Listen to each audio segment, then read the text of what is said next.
टेम कराने में जो पहले मेहनत होता है ना, वो पहले उसके साथ टाइम देना पड़ता है, उसे खिलाना पड़ता है, उसका हैंड फीडिंग दिखा के उसे बुलाना पड़ता है। उसका एक रिकॉल, उसका नेम भी हो सकता है, कुछ नाम उसे दे दो, उस नाम से उसे बुलाओ।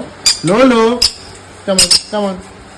तो इसका नाम हम लोग रखे हैं नोनी। एंड इसे धीरे धीरे, अभी 3 दिन हुआ है इसे ट्रेन हम लोग कर रहा है, तो इसे ऐसे बुला रहा है, कमन कमन कमन कमन कमन। पीछे थोड़ा देंगे। देखो अभी इतना फोर्स है कि मैं उसे दे नहीं पा रहा हूँ। देखो देखो देखो देखो क्या कर रहा है, देखो। अभी उसे रिकॉल करेंगे। No come on come on come on कम है कम है कम है कम है कम है कम ऑन कम ऑन। थोड़ा करीब लेकर जाएंगे, फिर से लेकर आएंगे।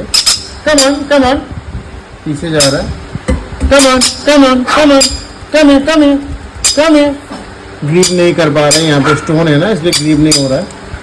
कम है no no no no no no no no no no no no no no.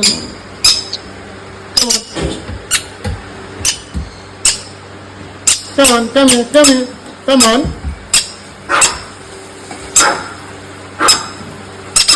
तो ऐसे उसके साथ टाइम देना पड़ता है, एंड उसे खिलाने के टाइम हम लोग ऐसे रिकॉल करते हैं, तो वो धीरे धीरे हम लोग को पैशन जाता है कि हम, अगर वो मेरे पास आएगा तो मैं खाना दूंगा। इसके हिसाब से ही टेम होता है और कुछ नहीं। टेम